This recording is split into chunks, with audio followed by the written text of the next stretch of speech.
Baik, untuk orang ramai lebih mengetahui sebenarnya berkenaan dengan ekonomi madani ini. Cuma pada pagi ini dalam konteks bagi Kementerian Perdagangan Dalam Negeri dan juga kos sara hidup, bagaimana sebenarnya ekonomi madani ini akan membantu anda semua untuk menangani kos sara hidup ini. Perinciannya lebih lanjut, Ridwan, saya perkenalkan iaitu Senator Fuziah Saleh selaku Timbalan Menteri Perdagangan Dalam Negeri dan kos sara hidup. Assalamualaikum, selamat pagi Puan. Waalaikumsalam warahmatullahi. Terima kasih jumpa saya. Sama-sama. Okey. Alhamdulillah, kita mendengar majlis peluncuran ekonomi madani oleh Yang Amat Berhormat Perdana Menteri. Jadi banyak sebenarnya yang dapat kita orang kata tangkap daripada situ. Pertamanya adalah untuk menjadikan negara kita sebagai negara yang ke-30 ekonomi terbesar di dunia. Jadi banyak perkara yang perlu dilakukan di bawah KPDN. Pandangan YB dan juga komen YB terhadap ekonomi madani ini? Ya, terima kasih Ridwan. Pertamanya kami tentu sekali di KPDN menyambut baik saranan kerangka ekonomi madani ini. Dan kita memang tentu sekali sebagai satu kementerian yang menjaga rakyat, kos sara hidup, ianya amat dekat dengan kami lah, ya, dan kami memang mendukung sepenuhnya. Terutamanya kalau kita tengok dari segi teras kerangka ekonomi madani itu, pertama menaikkan siling, kedua menaikkan lantai. Ini menarik kerana bila kita tengok menaikkan siling dan menaikkan lantai, dia seolah-olah kita mengangkat seluruh nation, the whole nation tu untuk naik, ya, sehingga di atas tu kita menjadi ekonomi 30 terbesar di dunia, dan di bawah pula, ya, kita mengangkat darjat sosial rakyat. Jadi di sinilah peranan kami. Bila orang dengar pasal kos sara hidup, orang selalu fikir harga barang. Tapi sebenarnya itu bukan semuanya dalam menangani kos sara hidup. Kerana kos sara hidup ini dia melibatkan juga perumahan, dia melibatkan juga pendidikan, dia melibatkan tentu sekali makan minum, ya. Pasal berkenaan dengan utilities, pengangkutan, pendidikan, kesihatan, itu semua termasuk dalam kos sara hidup. Jadi apabila satu-satu masyarakat itu mampu menangani kos sara hidup, apabila dia mempunyai disposable income yang tinggi. Kalau dia tak ada punya disposable income ataupun lebihan daripada pendapatan dia apabila ditolak semua ni, kalau ada lebihan yang tinggi, barulah kita boleh katakan dia mampu menangani kos sara hidup. Di sini tugas kami. Bagaimana kami membantu untuk keep the price down, orang katakan. Keep the price down, dan di masa yang sama membantu meningkatkan ekonomi rakyat. Dalam beberapa segmen masyarakat itulah, sama ada masyarakat B40 tentu sekali yang paling terkesan, dan kemudian masyarakat M40 yang belah bawah, ya, masyarakat peniaga-peniaga mikro, dalam industri mikro seperti goreng pisang dan sebagainya. Jadi ini tugas kami lah. Itu dia pandangan kami. Besar peranan kami, insya-Allah. Ya, sangat besar sebenarnya. Dan apabila kita bercakap berkenaan dengan hierarki kedudukan kewangan, ada M40, B40, T20. Tapi ada cadangan baru-baru ini untuk kita memecahkan lagi golongan ini kepada lebih kecil supaya orang kata perkara yang kita boleh laksanakan itu lebih bersasar. Ialah kalau M40 tu ada M40 atas, ada M40 bawah. Betul. Jadi pandangan YB sendiri berkenaan dengan pecahan grup ini lebih kecil supaya bantuan itu lebih bersasar. Ya, saya setuju. Kerana pada saya B40 dah bukan B40. Kerana the bottom 40, kalau kita ikut threshold itu, dia mungkin dah B60. Kalau ikut threshold, ya, pendapatan B40 sebelum ini, ya. Jadi kita perlu lihat kepada B5. B10, the bottom 5%, the bottom 10%. Mungkin the bottom 5% ini adalah mereka yang miskin tegar. Ya, bagaimana kita nak approach mereka. Contoh, ya, apabila Yang Amat Berhormat Perdana Menteri mengatakan dia mahu menitik noktahkan kemiskinan tegar. Apa peranan kami? Kita lihat bahawa antara model-model yang kita sedang kaji, sedang teliti, mungkin kita nak sarankan kepada kerajaan untuk wujudkan amanah saham rahmah. Rahmah ni memang sinonim lah dengan kementerian, ya. Jadi kita ada menu rahmah, jualan rahmah, kafe rahmah, sekarang ada insurans rahmah, hotel rahmah, macam-macam. Coming soon, baja rahmah. Jadi kita sedang meneliti kajian berkenaan dengan amanah saham rahmah. Bagaimana kita boleh meletakkan satu kumpulan wang, satu wang yang terkumpul untuk kita orang kata laburkan, mungkin di dalam satu akaun yang dilaburkan bawah PNB contohnya. Dan dividen itu boleh diberikan kepada keluarga-keluarga ini supaya mereka mendapat satu pendapatan yang bulanan yang tetap. Contoh ya, kalau kita masuk amanah saham, kita letak 100,000. Ya, tapi kali ini kerajaan yang letakkan 100,000 itu untuk keluarga itu. Ya. Tapi prinsipal itu milik kerajaan. Prinsipal itu bukan milik individu, tapi kerajaan melaburkan di situ dan dividennya itu dapat diberikan kepada keluarga-keluarga yang miskin tegak ini. Ini model yang kita sedang kaji. Bagaimana kita boleh membantu keluarga-keluarga miskin tegak. B5 contohnya, kan? Jadi ini model baru yang kita sedang fikirkan. Sebab kalau kita bagi macam contoh kebajikan social assistance tiap-tiap bulan, itu belanja hangus. Ya. Tapi ini kita letak kat situ dan prinsipal itu masih milik kerajaan dan boleh membantu orang lain pula di masa hadapan ya, apabila keluarga itu tak memerlukan. Ini contohlah yang kita sedang kaji bagaimana. Jadi M40 pun kalau kita saya selalu dengar lah M40 ni mereka kata kadang-kadang awal bulan M40. Betul. Ya, sehari selepas tu. Dah bayar bil tu dia dah jatuh miskin. Lepas tu dah hujung bulan mereka dah jadi asnaf. Ini yang keadaan kita tengok ialah kita tak boleh longgokkan begitu sebab lokasi tempat tinggal mereka berbeza, bilangan jumlah keluarga berbeza, mereka duduk di bandar, mereka duduk di kampung, lain dia punya keadaan ekonomi mereka dengan pendapatan yang sama. Jadi kita tak boleh menggunakan income itu hanya sebagai satu kayu ukur. Betul. Jadi inisiatif Payung Rahmah, bercakap dengan Amanah Saham Rahmah adalah satu perkara yang akan dibawakan selepas ini dan model itu saya kira menarik walaupun ia akan ada implikasi kewangan terhadap kerajaan. Tapi kalau dah terjadi nanti baru kita akan bincangkan dengan lebih mendalam.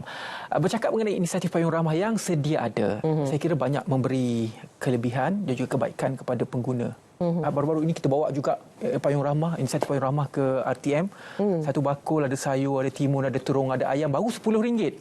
Jadi ia sangat-sangat memberi pertolongan kepada golongan yang memerlukan. Jadi bagaimana penerimaan pihak industri dalam menyokong inisiatif Payung Rahmah ini supaya ia terus berpanjangan. Kerana apa kita tak boleh laksanakan setahun 2 tahun untuk kurangkan kos hidup ni kerana ia perlukan berpanjangan. Ya, betul. Saya setuju. Kita perlu teruskan sehinggalah kita punyai satu kelompok masyarakat, rakyat kita yang betul-betul dah disposable income dia tinggi, dah tak kisahlah harga macam mana pun mereka ada kuasa membeli, kan. Sehingga the time come kita masih memerlukan inisiatif-inisiatif ini. Okey, kita bermula dengan Menu Rahmah di awal tahun. Betul. Menu Rahmah ni is a private driven initiative. Dia tidak ada langsung bajet daripada kementerian, daripada kerajaan. Pada awalnya kami juga merasakan bahawa ia mungkin tidak bertahan lama ya. Mungkin kalau kita kata 3 bulan pun alhamdulillah kita syukurlah. Ya, tapi alhamdulillah sebab industri membawa konsep berkongsi rezeki. Ya, jadi mereka melihat itu sumbangan mereka kepada masyarakat dan komitmen mereka ialah untuk menawarkan satu menu yang selalunya dalam RM7-8 dengan harga RM5 tanpa kompromi dari segi portion ataupun kualiti dan sebagainya. Jadi alhamdulillah itu membantu dan membantu rakyat yang makan di luar, ya. Dan kita lihat bahawa ia telah membantu menurunkan kadar inflasi makanan di luar rumah. Dia dah menurun ya kadar inflasi tersebut. Dan kemudian kita expand pula kepada Kafe Rahmah ataupun Kafe Siswa Rahmah di mana di universiti dengan kerjasama KPT kita menawarkan makanan itu dengan harga RM3.50 di Kafe Siswa ini. Tadi RM10 dia boleh dapat 3 kali makan. Jadi membantu siswa kita. Tak perlulah mereka macam berlapar ikat perut. Dan dengan allowance 300 tu cukup untuk mereka makan minum untuk sebulan contohnya. Kemudian ada industri, ini semua private driven initiative dengan bajet kosong daripada kementerian. Yang kita ada Bakul Rahmah, itu sumbangan, itu juga sumbangan daripada industri. Jadi sebab itu saya kata saya terima kasih sangat-sangat di atas kerjasama industri, komitmen mereka untuk sama-sama dengan kementerian. Kemudian kita ada ni latest inisiatif iaitu Jualan Rahmah Bergerak. Jualan ramah, model jualan ramah yang biasa itu di dalam premis, tapi ini kita dalam lori-lori macam dulu-dulu kan. Maybe you tak ingat, you muda lagi. Ya, sempat. Ada babu lalu, lori lalu bawa lauk, sayur. Bawa sayur, bawa ikan, bawa ayam. Mak-mak berkumpul. Mak-mak berkumpul kan. Jadi kalau dia berhenti dekat satu kawasan kampung tu, semua orang keluar dia bunyi horn kan. Betul. Jadi model dia lebih kurang macam tu. Ini model kedai cari rakyat, bukan rakyat cari kedai. Kedai cari rakyat. Sebab kalau kita buat jualan ramah di premis, kita dapati bahawa radius 10 km saja yang akan mendapat manfaat. Tapi kalau kita buat jualan ramah bergerak ini, kita boleh target, ini bersasar. Dia sasar kepada golongan B40, flat contohnya, kampung contohnya, kawasan perumahan kos rendah contohnya. Dan pada awalnya kita mendapat bajet peruntukan 100 juta daripada apabila diluluskan di Parlimen. Tapi Alhamdulillah apabila Yang Amat Perdana Menteri melihat kepada sokongan ataupun apabila rakyat meminta, look forward kepada jualan ramah bergerak ni, Yang Amat Perdana Menteri menambah bajet lagi tambah 50 juta jualan ramah bergerak ini. Dan insya-Allah amanat beliau untuk kita lakukan setiap 2 kali sebulan di setiap DUN. Insya-Allah sehingga hujung tahun. Maybe saya panjangkan sikit tentang Rahmah ni. Mungkin apa yang dilakukan oleh inisiatif Payung Rahmah dalam masa 8 bulan, memang dia dapat menurunkan harga, kita dapat kontrol inflasi kita sudah pun berkurangan. Kalau dulu ayam sampai RM12 sekilo, sekarang dah turun sampai RM6 lebih sekilo. Tetapi concern dia adalah kepada pengusaha ayam tersebut, kerana bahan-bahan asas contohnya makanan ayam, kita import daripada luar. Harga masih tidak boleh dikontrol oleh kita. Pandangan YB terhadap perkara ini? Okey, sekarang ini buat pengetahuan Ridwan, pengusaha ayam penternak dan pengeluar, mereka mendapat subsidi daripada kerajaan. Daripada KPKM, daripada Kementerian Pertanian dan Keterjaminan Makanan, ada subsidi di situ. Jadi kita pula meletakkan harga ceiling. Kita meletakkan harga ceiling RM9.40 sekilo dan sejak kerajaan perpaduan menjadi kerajaan, tak pernah harga ayam itu melebihi RM9.40. Harga semalam purata di Semenanjung ialah RM8.77. Maksudnya kita berjaya mengawal harga ayam ni. Sebenarnya Ridwan, saya percaya bahawa harga ayam ini dikawal oleh market forces, supply and demand.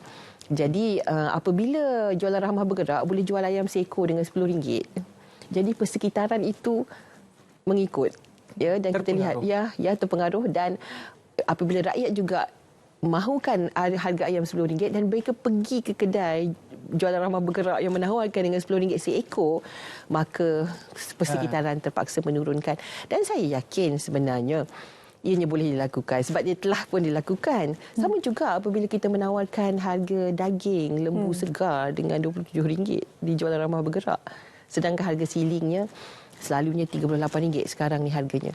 Tak, kita berjaya. Betul. Sebab kita cut the layers dan kita dapatkan terus. Jadi itu antara apa inisiatif kami lah untuk keep the price low, dictate the market, dan harap-harapnya insya-Allah rakyat akan terus berpanjangan lah, kita harapkan. Dan YB, untuk menstruktur ekonomi rakyat ini di bawah kerangka ekonomi madani, dalam konteks kita hari ini adalah berkaitan dengan kos sara hidup, apakah program-program yang disusun sebenarnya oleh pihak kementerian selain daripada apa-apa yang berkaitan dengan rahmah ini, apa lagi program lain yang dijalankan oleh pihak KPDN untuk menstruktur semula ekonomi, membantu menstruktur semula ekonomi di bawah kerangka ekonomi madani? Okey. Jadi kalau kita tengok, saya cakap di awal tadi bahawa kemampuan rakyat berbelanja ialah apabila pendapatannya meningkat, dia ada disposable income yang tinggi. Jadi kita juga berusaha membantu di dalam bidang tersebut. Contohnya, kami bertanggungjawab kepada perdagangan dalam negeri. Sektor peruncitan dan pemborongan merupakan sektor yang amat besar di dalam domestic trade ni, dalam KPDN ini. Dan dia punya KDNK dia dalam 406 bilion. Dia punya jualan tahunan peruncitan dan pemborongan, distributive trade 406.9 bilion. Ini ada potensi dan kita sedang membina lapisan ini peruncit ini. Dan dalam jualan ramah bergerak ni, kita punya jualan ramah keseluruhannya, kita punya strategic partner. Saya pun terperanjat bila kita kira betul-betul. Kita sudah ada 691 strategic partner di mana kita melantik peruncit ini untuk sama-sama dengan kita. So ini juga membangunkan ekonomi ya. Kemudian kita juga melihat kepada franchise. Franchise ini juga kita nak buat franchise rahmah supaya franchise ini menjadi mampu dimiliki. Kalau sebelum ini franchise mungkin bernilai dalam 500,000 paling kurang ya, ataupun 1 juta ya, tapi kita nak menawarkan franchise rahmah yang bawah 100,000 di mana individu-individu boleh memiliki franchise yang 100,000, 50,000. Jadi ini pun juga kita bangunkan dan kita sudah ada model-model franchise ini. Contohnya pusat tuition yang boleh kita franchisekan. Yang ini boleh individually own. Dan bila kita ada franchise, kita dah ada model ya. Kita dah ada hand holding ya. Dah boleh kita pegang tangan dan ada yang membimbing untuk memajukan bisnes tersebut. Jadi ini juga apa orang kata yang kita sedang lakukan franchise contribute 30 bilion. Itu pun under reported. Ada yang tak laporkan nilai mereka. Jadi saya kira ke hadapan franchise ramah ini juga boleh kita membantu anak muda contohnya ya, suri rumah yang buat keputusan untuk meninggalkan pekerjaan sepenuh masa kemudian own a business. Itu juga option yang kita sedang bangunkan. Dari aspek penguatkuasaan pula YB, bagaimana YB melihat usaha yang dilakukan oleh pihak kementerian untuk mengawal ketirisan, contohnya peniaga menyorok gula, minyak, perkara ini sentiasa berlaku, khususnya pada musim perayaan dan sebagainya. Sekarang kita tak dengar, tapi musim perayaan mesti akan ada berita-berita ini. Kita mempunyai satu pasukan penguatkuasa yang amat-amat committed ya, dan kita juga memastikan bahawa kita menambah efisiensi saluran aduan kita ya, supaya pengguna menjadi mata telinga. Penguatkuasa ada 2,000 lebih seluruh negara. Tak mungkin penguatkuasa ini berada di setiap premis ya untuk memeriksa setiap hari ya. Tapi apabila pengguna menjadi pengguna yang bijak, kita daya upayakan pengguna, kita beri mereka jadi mata telinga kita dan mereka boleh salurkan kepada kita. Kita dapati bahawa melalui advokasi pengguna, kita mampu meningkatkan jumlah aduan itu. Tahun lepas contohnya kita punya jumlah aduan dalam 29,000 sepanjang tahun. Tapi tahun ini sehingga 31 Julai kita sudah mencecah angka 25,000 lebih aduan. Maksudnya pengguna lebih tahu bagaimana nak buat aduan. Apabila aduan itu sampai kepada kita, lebih mudah kita mengambil tindakan. Dan advokasi berkenaan dengan hak pengguna, apa yang mereka harus tahu, apa hak mereka pun kita teruskan. Jadi ini orang kata banyaklah multi-prong strategi untuk membantu ketirisan ini berlaku. Jadi alhamdulillah dengan cara ini kita lihat memang banyak lagi lah yang kita dapat lakukan ya. Kita dapat tangkap lebih banyak lah. Kita usaha-usaha nak tiris diesel lah, nak tiris minyak masak lah, semua alhamdulillah kita dapat benteras. Okey, apa barangkali sikit harapan daripada YB sendiri nanti pada Oktober nanti pembentangan bajet madani. Yalah, setiap kementerian akan ada keperluan dan juga kehendaknya. Bagaimana KPDN? Saya melihat pertamanya saya kira jualan ramah bergerak ini sebab dia targeted. Saya kira kita harus kita mengharapkanlah kita mendapat bajet yang berlipat kali ganda lah. Sebab 150 juta tahun ini itu sikit sebenarnya, tapi alhamdulillah impaknya amat besar, di mana kadang-kadang syuhada saya sendiri meleleh air mata apabila saya tengok dia beratur berjam dalam panas, dalam hujan. Maksudnya mereka amat-amat memerlukannya. Impaknya besar. Ada yang mendoakan apabila mereka dapat RM50, dapat beli ayam, dapat beli beras, dapat beli minyak, dapat beli Milo dengan RM50. Dan itu saja yang mereka ada. Jadi saya amat-amat berharap kita akan dapat jumlah yang lebih besar untuk jualan rahmah bergerak khususnya sebab dia bersasar. Saya juga berharap bahawa kita dapat peruntukan untuk franchise rahmah tadi. Dan kerana ia akan dapat membantu meningkatkan ekonomi keluarga ya kepada mereka-mereka yang duduk ada masa tapi mungkin perlu tak boleh bekerja sepenuh masa ya.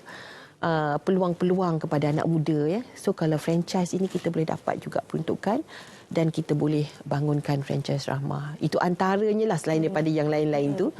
Selain daripada yang lain yang kita biasa buat, kita juga mengharapkan bahawa badan penguatkuasa kita yang sekarang merupakan bahagian dapat kita naik taraf kepada bahagian supaya mereka boleh empower lebih lagi dalam menjalankan tugas mereka. Itu antara harapan-harapan saya untuk tahun depan, insya-Allah. Insya-Allah. Okey, baik sangat. Hebat. Kita mendoakan Kementerian, yang terbaik. Ya. kementerian hebat dalam masa 8 bulan ni kita nampak memberi kesan kepada masyarakat.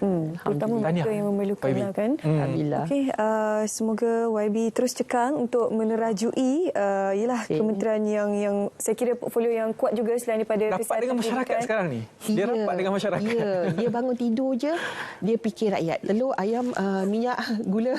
Betul. Itulah. Apa dia isu hari ni? Ayam. Ada isu pasal Dan rahmah itu telah melekat. Perkataan rahmah itu dah melekat dalam masyarakat. Alhamdulillah. Dan rahmah itu kasih sayang dan rahmah itu untuk semua.